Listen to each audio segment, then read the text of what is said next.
Bismillahirrahmanirrahim.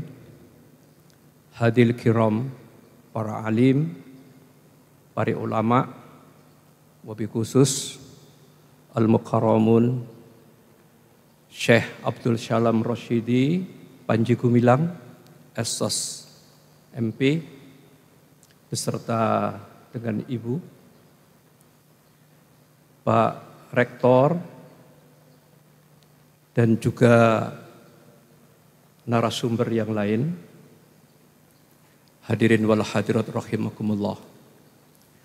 Assalamualaikum warahmatullahi wabarakatuh. Merdeka. Alhamdulillah. Nahmaduhu wa nasta'inuhu wa uminu bi wa atawakkalu ala Allah.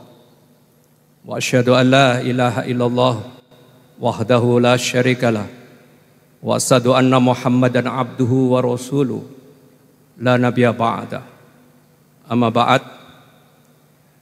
Alhamdulillah, kita panjatkan puji syukur kehadirat Allah Subhanahu wa taala. Hari ini kita simposium dengan tema ekosistem pendidikan menyongsong Indonesia Emas 2045.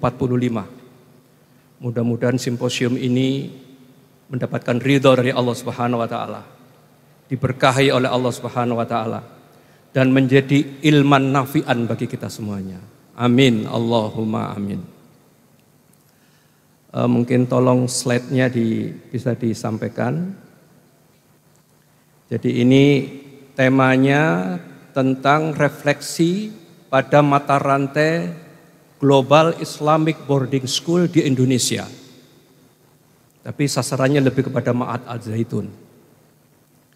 Silakan, mungkin next. Next lagi. Saya akan menyampaikan 4 materi. Tapi insya Allah singkat-singkat meskipun 4. Materi yang pertama tentang revolusi pendidikan abad 21. 21st Century Educational Revolution. Tema yang kedua itu tentang Golden Indonesia Education 2045. Pendidikan Indonesia Emas 2045. Yang ketiga, subtemanya tentang pendidikan ekosistem tidak terputus. Ya, education, ecosystem, uninterrupted. Lalu kemudian yang terakhir, analisis tentang profil pendidikan Al-Zaitun ketika dia menerapkan rencana pendidikan ekosistem tidak terputus menyongsong Indonesia Emas 2045. Jadi ada 4 subtema yang saya bahas. Untuk yang pertama, mungkin next.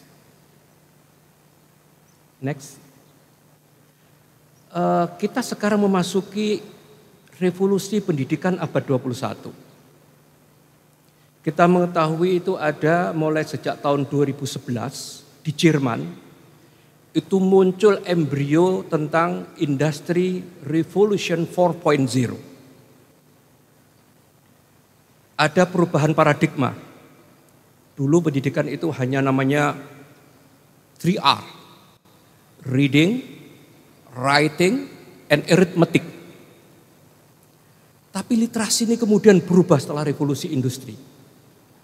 Yang pertama itu namanya big data literation, teknologi literation, dan human literation. Ini perubahan paradigma. Dalam perubahan paradigma ini, semua perubahan kehidupan sangat dipengaruhi. Kalau dulu saya sebagai dosen ngajar itu bawa buku banyak. Sekarang buku ini sudah tidak lagi dibutuhkan. Semuanya ada di big data, di cloud. Sehingga saya ingin informasi apa saja download. Bukan hanya informasi internasional jurnal-jurnal Indonesia, tapi international journal semuanya ada di situ. Dan kita ini bisa menyimpan data itu, semua di cloud itu, di big data itu. Sehingga data ini bisa tidak terbatas. Ini perubahan paradigma. Termasuk teknologi yang digunakan, semuanya sekarang menuju kepada sistem digital. Kalau kita ke bandara, semua digital. Bahkan kalau sekarang ini orang naik tol itu, uang apa ini? Itu tidak laku di sana. Semua serba digital. Bisa jadi nanti kita 10 tahun yang akan datang, 5 tahun, 10 tahun yang akan datang, mungkin uang itu sudah tidak lagi dibutuhkan. Semuanya sudah dalam bentuk yang non-fisik. Nah, kemudian revolusi ini mengkhawatirkan. Khawatir nanti itu manusia ini akan digantikan dengan mesin. Manusia akan digantikan dengan robot. Maka pada tahun 2016 muncul gerakan bukan dari Jerman tapi dari Jepang. Mereka membuat gerakan namanya Society 5.0. Masyarakat 5.0. Oke, next. Di dalam revolusi industri itu terjadi transformasi dari physical space ke cyberspace. Yang kita semuanya ini serba fisik, buku-buku tadi fisik. Itu berubah ke cyberspace. Ketika society 5.0, itu bukan lagi transformation from physical space to cyberspace, tapi merging. Dikawinkan.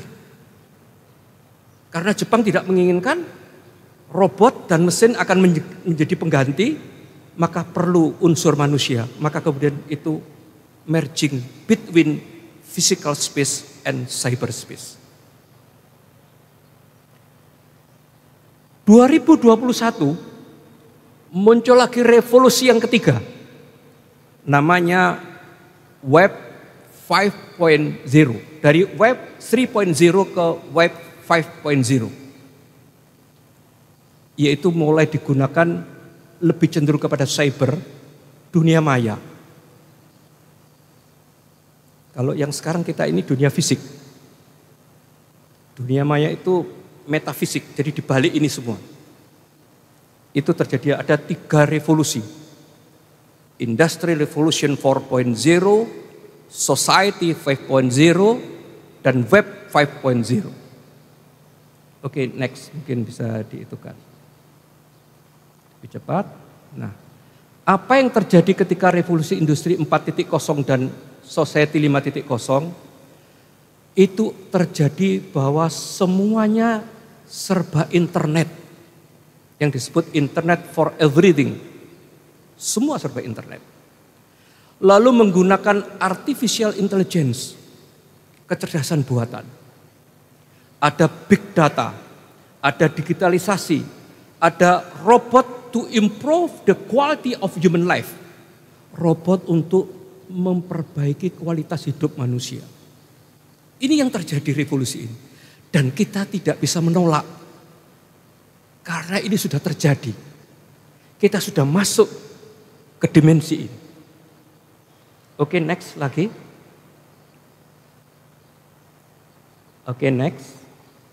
Nah, ini yang terjadi ketika dari society 1.0 ke society 5.0 ada merging of cyberspace and physical space. Pengawinan ini. Oke, next. Ini perubahan-perubahan yang terjadi. Nah, di dalam kehidupan globalisasi masa ini itu terjadi banyak perubahan. Baik dalam internet, artificial intelligence, digitalization, big data, society, bahkan cyberspace. Ya, ini ada revolusi 4.0, society 5.0, web 5.0. Oke, next. Kita akan melewati ini. Nah, karakter dari masa globalisasi itu terjadi perubahan yang luar biasa dalam sisi kehidupan. Sosial media, email dan online, communication, lalu kemudian sistem elektron, ekonomi, bahkan finansial yang online, dan segala sesuatu yang serba digital. Sepertinya kita tidak bisa menolak ini. Sehingga kita harus bisa mensikapi ini dengan arif. Oke, next. Nah, inilah yang terjadi, ya, tujuan pendidikan pada era globalisasi untuk mencapai kualitas kehidupan manusia yang lebih baik, yaitu adanya perubahan pada era globalisasi dan juga tujuan pendidikan pada era globalisasi serta perbaikan kualitas hidup manusia menuju kepada Indonesia emas masa depan tahun 2045. Ini yang akhirnya menjadi tema sentral dari simposium kita pada hari yang kedua ini. Oke, next. Nah, sekarang kita melihat ada apa dengan konsep pendidikan Indonesia emas tahun 2045. Yang pertama, visi Indonesia emas 2045 adalah satu gagasan yang bertujuan untuk menjadikan Indonesia sebagai bangsa yang satu, berdaulat, dua, maju, tiga, adil, keempat, makmur. 2045 itu berarti 100 tahun setelah kita merdeka 1945. 100 tahunnya itu 2045. Itu digagas supaya Indonesia ini berdaulat, maju, adil, dan makmur. Nah, tujuan ini ditargetkan tahun 2045 memperingati 100 tahun Indonesia merdeka. 4 tujuan ini bisa tercapai. Dan ini pada tanggal 9 Mei tahun 2019 itu pernah diresmikan untuk perencanaan pembangunan nasional berbasis pencapaian visi Indonesia emas tahun 2045. Sayangnya setelah ini diresmikan belum sempat sampai dirintis, datang COVID. Sehingga disibukkan dengan COVID dan sampai sekarang sepertinya itu dalam tanda petik terlantar. Apa yang sudah diresmikan presiden itu terlantar sampai sekarang. Oke, next. Nah, visi Indonesia emas yaitu dibangun berdasar 4 pilar sesuai dengan Pancasila, Undang-Undang Dasar 45 dan NKRI. 4 pilar itu adalah 1, pembangunan manusia serta penguasaan ilmu pengetahuan dan teknologi, pembangunan ekonomi berkelanjutan, pemerataan pembangunan, pemantapan ketahanan nasional dan tata kelola kepemerintahan. Luar biasa. Kalau ini tercapai, Indonesia betul-betul makmur. Indonesia betul-betul akan menjadi pemimpin dunia. Sehingga itu, oke, next itu dikatakan bahwa nanti kita akan menjadi ekonomi keempat besar dunia pada tahun 2045. Kalau tercapai. Oke, next lagi. Nah, kita lihat sekarang tujuan didirikannya Republik Indonesia itu ada dalam pembukaan Undang-Undang Dasar 45. Ada 4. Pertama, melindungi segenap bangsa Indonesia dan seluruh tumpah darah Indonesia. Kedua, memajukan kesejahteraan umum. Yang ketiga, mencerdaskan kehidupan bangsa. Yang keempat, melaksanakan ketertiban dunia berdasarkan kemerdekaan, perdamaian abadi, dan keadilan sosial. Sebenarnya maunya 2045 pembukaan Undang-Undang Dasar 45 itu yang ada 4 tujuan negara, didirikan negara ini, itu bisa terlaksana pada tahun 2045. Sekarang masih 2025. Berarti masih berapa tahun lagi? 20 ya? 20 tahun lagi. Ya. Oke, next. Kita lihat sekarang. Nah, ini konsep pendidikan Indonesia Emas tahun 2045. Indonesia Emas 2045 berfokus pada satu, pembentukan SDM yang berkualitas. Quality human resource. Yang kedua, berdaya saing, mungkin tingkat global atau internasional. Dan yang ketiga, mampu beradaptasi dengan perubahan global. Tadi perubahan revolusi-revolusi itu. Nah, cirinya bersifat komprehensif, kualitas, inovatif, kreatif, relevan, berorientasi for the futures, masa depan, sehat, dan berkarakter. Sehingga nanti itu generasi emas yang diharapkan adalah generasi yang cerdas, kompeten, berdaya saing, berkarakter, dan menjadi pemimpin. Ini generasi yang akan disiapkan. Mungkin sekarang anak-anak kita yang di Ma'had Az-Zaitun ini, mereka yang SD, SMP itu dipersiapkan 20 tahun yang akan datang, akan menjadi pemimpin-pemimpin negeri ini. Ya. Bukan tepuk tangan, tapi amin. Sehingga dari Ma'had Az-Zaitun akan lahir pemimpin-pemimpin bangsa. Mudah-mudahan ada yang bisa jadi presiden.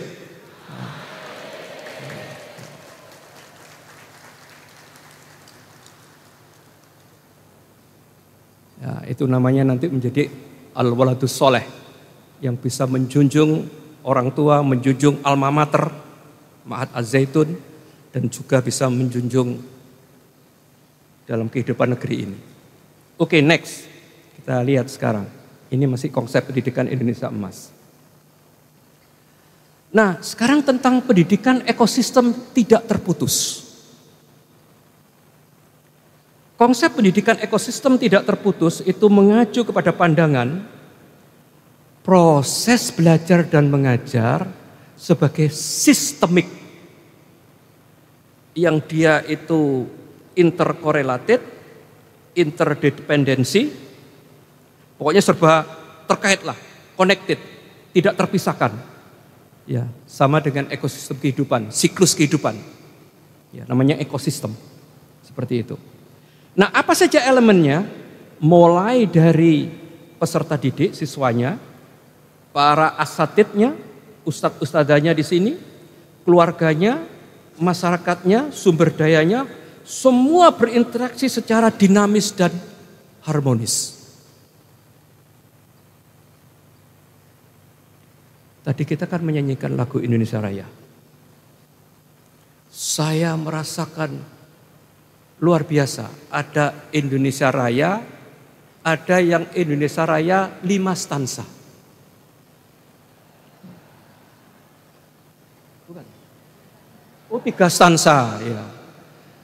Kalau saya dikritik 5 menjadi 3 stansa, berarti semua perhatian. Ya. Ya. Oke.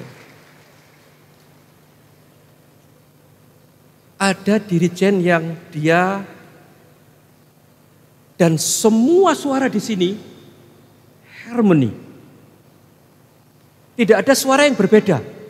Semuanya mulai temponya, nadanya itu bisa harmoni. Harmoni inilah yang seharusnya menjadi ekosistem pendidikan. Konsep harmoni. Oke. Nah, kemudian dalam pendekatan ini menekankan pentingnya keterlibatan siswa yang aktif, namanya active, student active learning. Yang kedua itu contextual teaching and learning, jadi pembelajaran kontekstual. Lalu pendekatan interdisipliner dalam menumbuhkan pemahaman yang komprehensif. Oke, kita next sekarang. Ini tentang ekosistem. Kita ini kan sekarang memperingati Hardiknas. Apa Hardiknas itu? Hari Pendidikan Nasional. Tanggal berapa? 2 Mei besok berarti. Itu siapa yang kita peringati? Halo? Yang kita peringati adalah hari kelahiran Ki Hajar Dewantara. Beliau lahir tanggal 2 Mei tahun 1889. Sehingga Hari Pendidikan Nasional itu adalah memperingati Ki Hajar Dewantara. Sebenarnya hari ini ada Profesor Ki Supriyoko dari Universitas Sarjana Wiyata Yogyakarta, Taman Siswa. Tapi rupanya baru besok beliau datang. Nah, saya hanya ingin menunjukkan tentang konsep, 3 konsepnya Ki Hajar. Yang pertama, trisentris. Sekolah, keluarga, masyarakat. Yang kedua, tringah. Ngerti, ngeroso, ngelakoni. Ini konsepnya Bloom, kognitif, afektif, psikomotorik. Yang ketiga, trirahayu. Ya. Itu hayuning sariro, lalu kemudian hayuning bangsa dan hayuning bawono. Ini konsepnya Ki Hajar. Lalu kemudian ada trikod, ada lagi trisakti, ada trino, ada trikodrat, ada trimong, ada triloka yang kita kenal namanya ing ngarso sung tulodo, ing madya mangun karso, tutwuri handayani. Kata-kata tutwuri handayani ini dijadikan simbol Kemendiknas. Dijadikan simbol karena dari Ki Hajar Dewantara. Nah, sebenarnya konsep tentang ekosistem pendidikan itu sudah ada sejak zamannya Ki Hajar Dewantara. Sejak sebelum Indonesia itu merdeka. Embrionya. Belum berupa kebijakan, masih embrionya. Itu sudah ada keharmonisan dalam kehidupan pendidikan. Oke, next. Nah, kita lihat sekarang.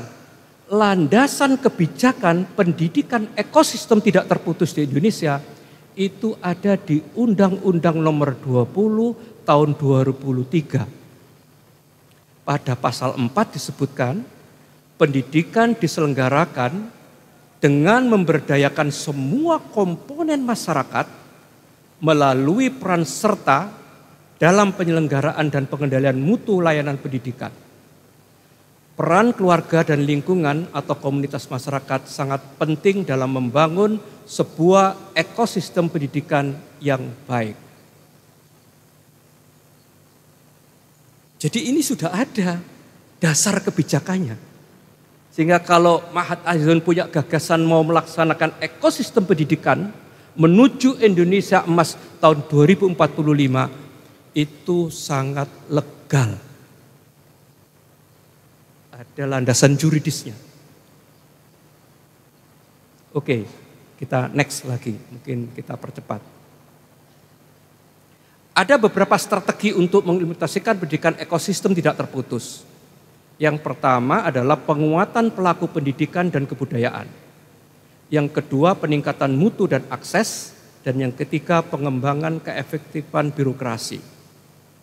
Ini gagasan-gagasannya itu. Oke, next saja. Kita lewati saja. Nah, ini sekarang masuk ke Mahat Al-Zaitun. Kita berikan aplaus dulu untuk Mahat Al-Zaitun.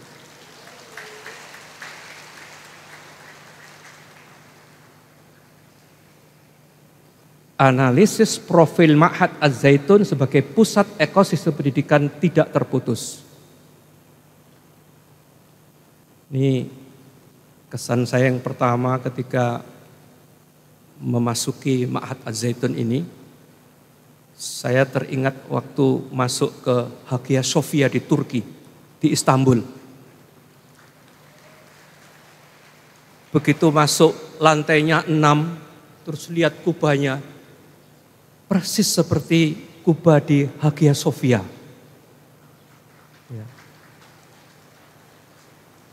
Jadi ini luar biasa, ini masjid yang sangat istimewa karena saya 21 tahun yang lalu pernah ke sini, itu masih ada Masjid Nurul Hayat.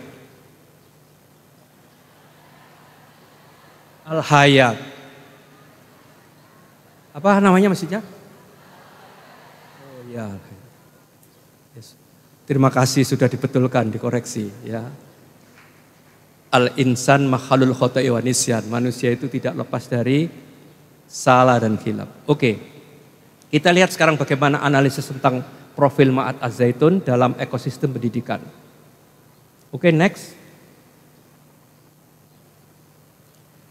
Gagasan Ma'had Az-Zaitun tentang ekosistem pendidikan tidak terputus menyongsong Indonesia Emas tahun 2045 digagas oleh Al-Mukarram Syekh Abdul Salam Rosyid Panji Gumilang. Kita berikan aplaus untuk beliau.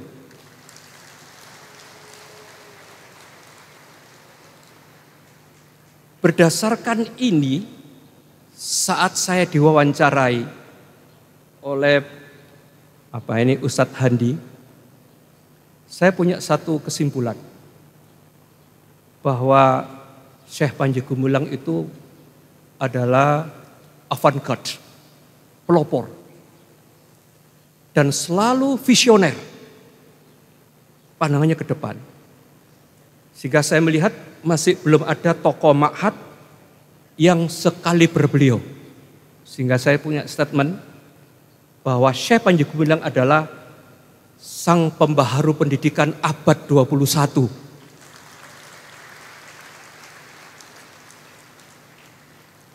Ini bukan karena ada beliau, tapi memang itu saya sebagai seorang pendidik dan sering menjadi seorang peneliti, itu mengamati luar biasa gagasan-gagasan beliau. Selalu for the future, selalu ke depan. Jadi seperti itu. Apalagi kemudian gagasnya akan membangun 500 titik mulai Sabang sampai Merauke. Berarti akan menyambung Indonesia yang dari pulau kepulauan yang 16.000 itu menjadi satu rangkaian mutiara-mutiara Zamrud Katulistiwa di Indonesia. Belum ada di Indonesia yang punya gagasan sebesar ini. Kecuali sang pembaharu pendidikan abad 21, Syekh Panji Gumilang. Oke, next. Nah, oleh karena itu, gagasan tentang bagaimana membangun 500 titik ekosistem pendidikan tidak terputus menyongsong Indonesia Emas, berarti 20 tahun ini akan digagas. Ini kenapa? Karena Syekh Panji Gumilang itu adalah role model for the inspiring teachers, inspiring fathers. Dia adalah bapak yang memberikan inspirasi, guru yang memberikan inspirasi, yang berbasis religious nationalism transformational leaders in Ma'had Az-Zaitun.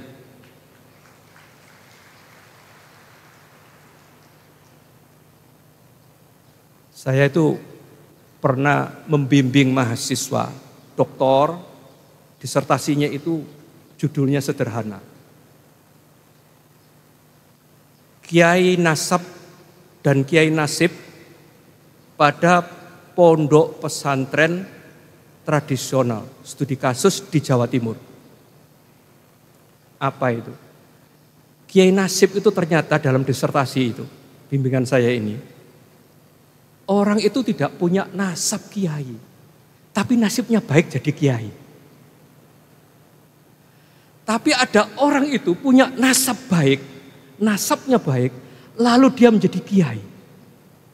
Oh, berarti ada kiai itu, ada kiai nasib, ada kiai nasab. Saya juga berpikir, siapa Syekh Panji Gumilang itu? Apakah kiai nasib, apa kiai nasab?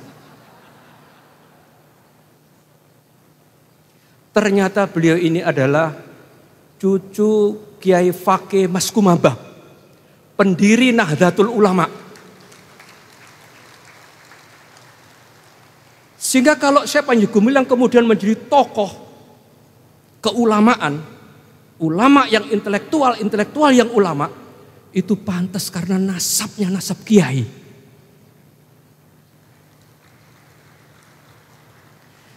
Sehingga ini para santri kalau kemudian mengaji di sini itu tidak salah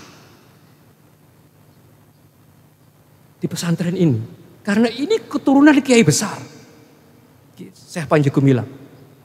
Jadi bukan kiai nasib, tapi memang kiai nasab. Ya, itu saya kira ya tentang beliau. Sehingga beliau ini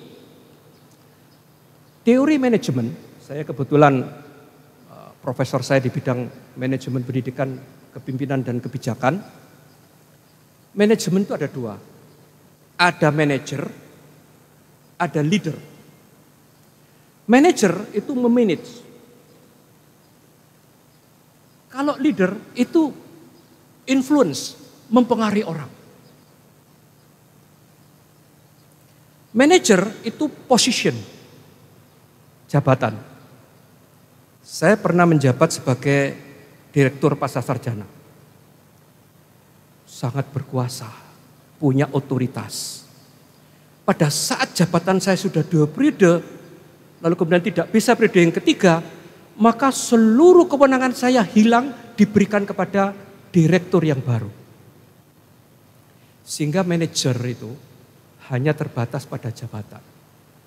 Tapi kalau leader, pemimpin, itu tidak terbatas oleh jabatan, tapi pemikirannya bisa mempengaruhi orang sampai kapanpun, sehingga dia meninggal itu pasti bisa mempengaruhi orang. Contoh, Bung Karno. Bung Karno itu hanya punya satu kata saja, freedom, merdeka. Lalu orang tertanya, what the freedom Soekarno? Apa sebenarnya merdeka Soekarno? Freedom for colonialism and the independent. Jadi merdeka itu adalah bebas dari penjajahan dan bisa mandiri berdiri sendiri. Orang itu, maaf kalau boleh guyonan, diprovokasi sama Bung Karno. Sehingga orang itu lalu membuat kata-kata begini, freedom or die. Merdeka atau mati. Orang berani mempertaruhkan nyawa hanya dengan kata-kata freedom. Sampai kemudian Bung Karno menjadi presiden, sampai kemudian Bung Karno meninggal, gagasan sebagai proklamator itu tidak pernah hilang. Kepemimpinan Soekarno masih banyak diikuti orang. Sekarang ini diikuti oleh namanya PDIP. Masih mengikuti pikiran itu. Ki Hajar Dewantara sudah lama meninggal tahun 59. 59. Tapi kemudian sampai sekarang Taman Siswa masih mengikuti pikiran-pikiran itu. Saya yakin kepimpinan, pikiran-pikiran, perjuangan dari Syekh Panji Gumilang, walaupun nanti beliau meninggal, masih akan diikuti orang sampai kapanpun. Karena Syekh Panji Gumilang bukan manajer, tapi leader, pemimpin. Lebih mudahnya begini, saya punya pemimpin, panutan. Nama pemimpin itu adalah Muhammad Sallallahu Alaihi Wasallam. Sehingga apapun yang diajarkan oleh Muhammad, saya ikuti. Mulai tidur, tata cara tidurnya Kanjeng Nabi, saya ikuti. Bangun tidur, saya ikuti. Ke kamar mandi, saya ikuti. Tata cara makan Rasulullah, saya ikuti. Apapun yang dilakukan Rasulullah itu, apa yang saya tiru dari beliau, itu namanya sunnah. Namanya sunnah. Sehingga itu namanya emitio Muhammadi. mengikuti Muhammad, emitio Muhammadi. Dan saya punya keyakinan kalau saya atiullah wa atiul rasul, maka saya akan mendapatkan pahala. Dan ternyata pengikut Muhammad lebih 1 miliar lebih di seluruh dunia, semua umat Islam mengikuti Rasulullah Muhammad SAW. Karena beliau adalah pemimpin. Siapapun itu, utamanya para ulama, pasti dia akan menjadi warasatul anbiya. Kenapa Muhammad itu? Karena Nabi Muhammad itu adalah Al-Quran yang dihidupkan menjadi manusia. Konsep Quran, kurikulum Al-Quran yang dihidupkan menjadi manusia. Sehingga dikatakan Muhammad anta khuluqul Quran. Muhammad kamulah akhlaknya Al-Quran. Sehingga kalau kita mau mempelajari Al-Quran, paling mudah adalah mengikuti Rasulullah Muhammad SAW. Kurikulum Al-Quran yang dipersonifikasi menjadi manusia, itulah namanya Muhammad SAW. Yang kemarin sudah disampaikan oleh Al-Mukarram Profesor Kiai Haji Imam Suprayogo tentang masalah ini. Baik, bagaimana kepemimpinan transformasional dari Syekh Panji Gumilang? Karena beliau memiliki satu kata kunci, namanya moral imperatif, menggerakkan semuanya untuk menuju sebuah tujuan yang mulia. Di sini kepemimpinan beliau. Oke, next. Kita lihat sekarang. Berikutnya. Next. Halo. Ya. Baik. Saya ingin membahas sedikit tentang Masjid Rahmatan lil Alamin.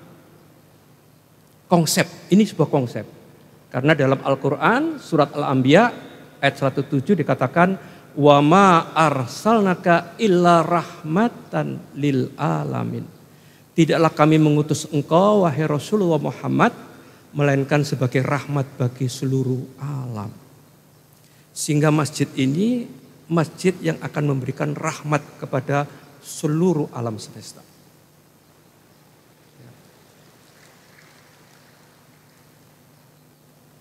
Ya, cuman kadang-kadang manusia itu kata Prof. Imam Suprayogo, karena al-insan itu selalu buruk. Tidak semua manusia itu berpikiran baik. Kadang yang baik seperti ini diberikan tafsiran negatif. Contoh misalkan gini ya. Kemarin di sini berdiri Prof. Yohanes. Dia menyampaikan tentang ilmu STEM. Tentang apa ini? Science, teknologi, engineering, art and maths. Itu disampaikan. Keilmuan. Dan kita yang mengikuti itu ilmu. Tapi kalau kemudian orang tidak suka, si siapa ini, Prof. Yohanes disoting, lalu dikatakan, seorang Nasrani berkhotbah di masjid. Jadi masalah. Dilaporkan nanti. Bisa toh? Itulah yang pernah terjadi di sini. Iya. Gara-garanya cuma sederhana. Sholat bersama, ada ibu di depan dengan seorang wartawan yang beragama Nasrani. Beritanya itu dibuat yang begitu luar biasa menghebohkan, sehingga akhirnya dikasuskan. Betul? Padahal dulu pada waktu perang Badar, Nabi itu juga pernah ada orang kafir itu disuruh untuk melihat orang sholat. Cuma posisinya dia di belakang. Ini kan cuma persoalan posisi saja. Sehingga orang yang diikat itu lalu melihat begitu softnya itu luar biasa itu. Lalu dia tertarik, lalu dia masuk ikrar, masuk ke dalam Islam. dapat hidayah. Ya kan persoalan cuma penempatan saja, kebetulan ditempatkan di depan lalu jadi rame. Andai kata waktu ditempatkan di belakang tidak ada masalah. Yang kedua, karena ada ibu di depan, lalu disoalkan. Namanya orang sudah iri, dengki, hasut dan macam-macam kan bisa saja dia. Padahal kalau kita lihat di Madinah, itu laki dengan perempuan itu sejajar. Jadi kalau kita lihat ya di masjid-masjid NU, masjid-masjid NU dikasih hijab, laki perempuan itu sejajar, cuma dipisah hijab. Kalau di masjid Muhammadiyah, yang perempuan di belakang karena dia ikut Mekah. Kalau Madinah itu samping begini. Sehingga sebenarnya ibu meskipun di depan tidak masalah. Cuma kok di tengah-tengah itu saja masalahnya. Seharusnya di sebelah sini gitu, sebelah sini tidak masalah. Sehingga pada waktu saya diwawancarai, Syekh Panji Gumilang itu tidak menyimpang, tidak sesat akidahnya. Ini kan masalah furuk, masalah fikih saja. Tapi karena disoal macam-macam sampai saya lihat itu di demo. Dan yang demo itu truk-trukan itu. Kayaknya ada yang mobilisasi. Lalu kemudian sempat beliau itu harus menginap di hotel. Saya bilang enggak apa-apa dulu. Nabi Yusuf itu juga sebelum diangkat derajatnya itu menginap juga di hotel.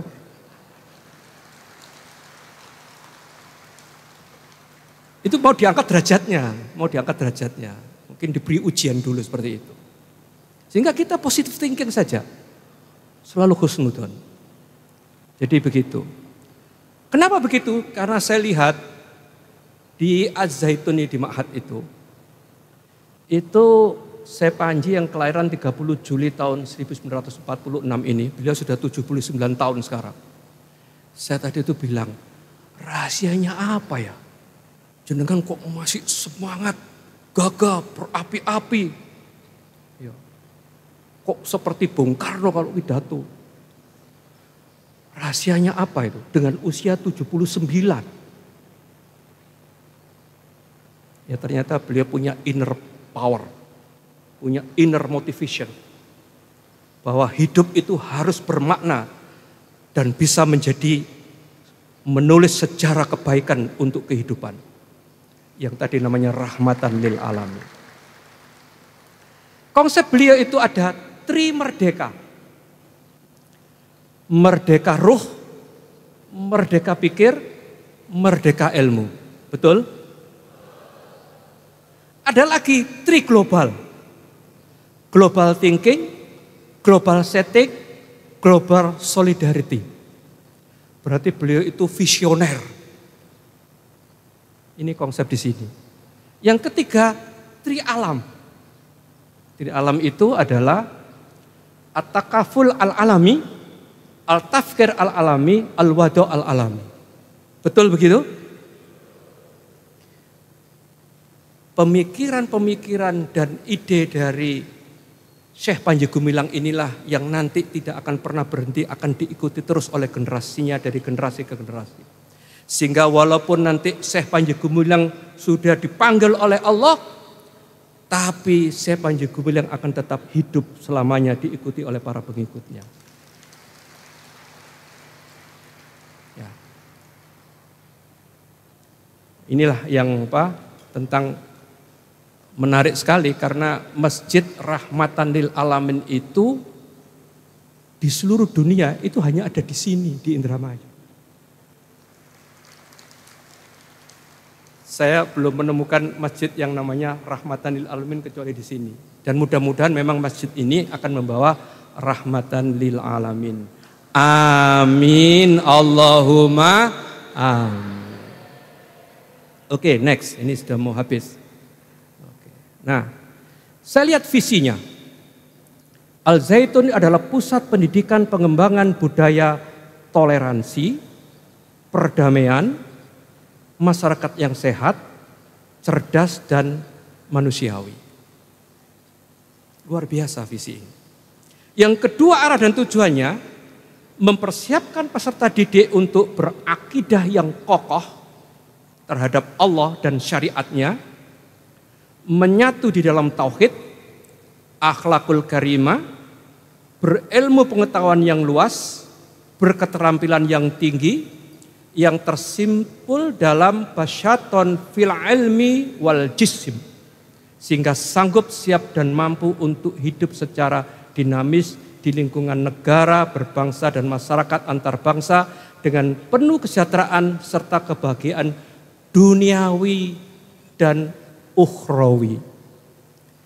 Sehingga ini kalau dilihat tujuannya, tujuan dari Ma'had Az-Zaitun adalah tujuan bahagia duniawi dan ukhrawi, pendidikan duniawi dan ukhrawi.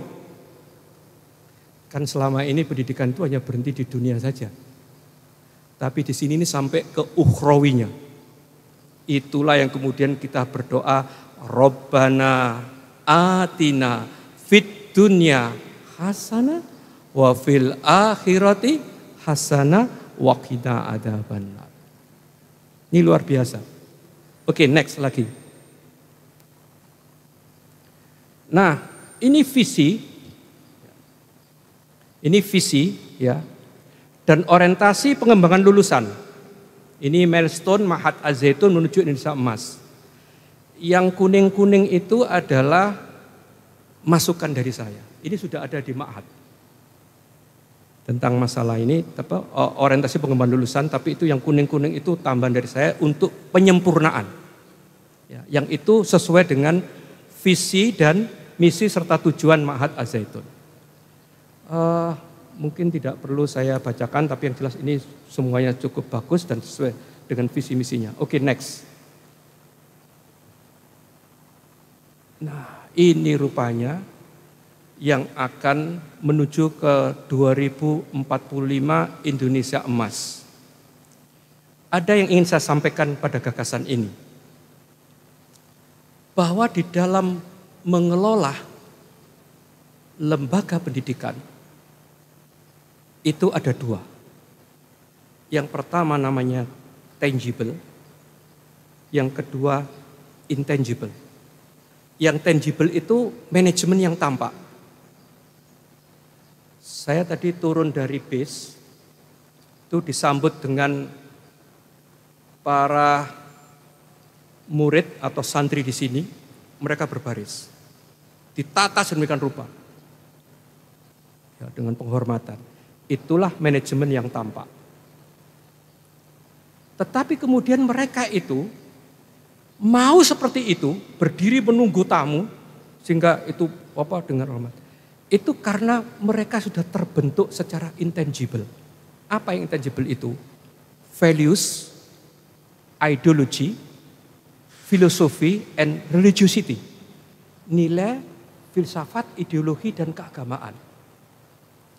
Nah, inilah yang tadi saya sampaikan semuanya yang sudah dikelola oleh Syekh Panji Gumilang tentang Ma'had Az-Zaitun itu adalah yang intangible. Nilai-nilai tadi itu. Dan nilai-nilai itulah yang nanti akan membentuk karakter yang insya Allah nanti akan disampaikan oleh pemateri berikutnya ya di situ. Nah, inilah tentang pendidikan emas. Ya, saya kira begitu menuju kepada ekosistem. Dan rupanya ini menjadi pendidikan multikultural global. Ma'had Az-Zaitun ini. Pendidikan multikultural global yang berbentuk Ma'had. Oke, next.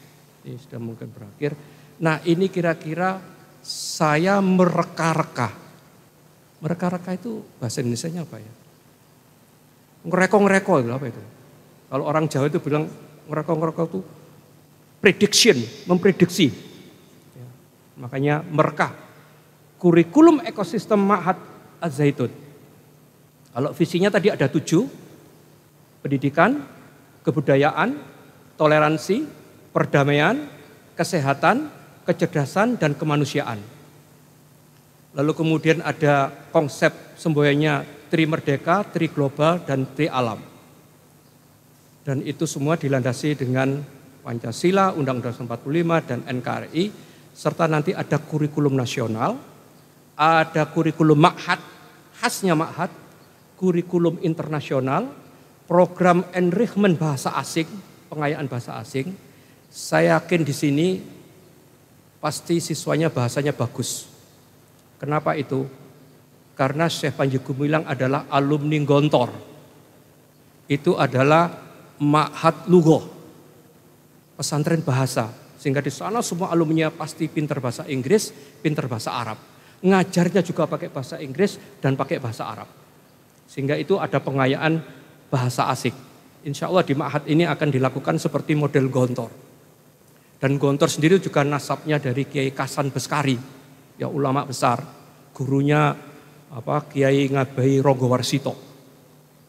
Jadi itu ulama besar. Terus termasuk ada program tahfidz Quran.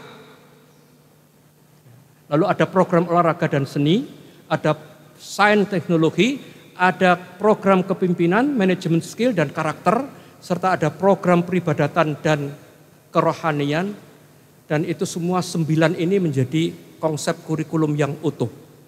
Dengan catatan, kurikulumnya jangan memberatkan. Walaupun gabungan dari berbagai unsur, tapi dibuat, dikemas demikian ringannya menjadi tetap santai tapi serius. Yang penting adalah proses dan ketercapaian di dalam pendidikan itu. Dan kemarin Prof. Yohanes mengatakan ada 2 kunci. Yang pertama adalah teachers, guru. Yang kedua adalah methods, metode. Tapi kalau menurut saya kurang satu, yaitu unsur iman. Jadi itu yang kurang. Oke, next. Mungkin sudah terakhir ini. Alhamdulillah sudah terakhir. Saya kira mungkin itu yang bisa saya sampaikan. Dan mudah-mudahan ini bisa memberi salah satu ya tentang bagaimana menggagas ekosistem pendidikan tidak terputus menyongsong Indonesia Emas 2045 dari sisi kepimpinan dan manajemen pendidikan. Kurang lebihnya terima kasih dan mohon maaf. Wal muwafiq ila ahmad thoriq. Wassalamualaikum warahmatullahi wabarakatuh. Merdeka!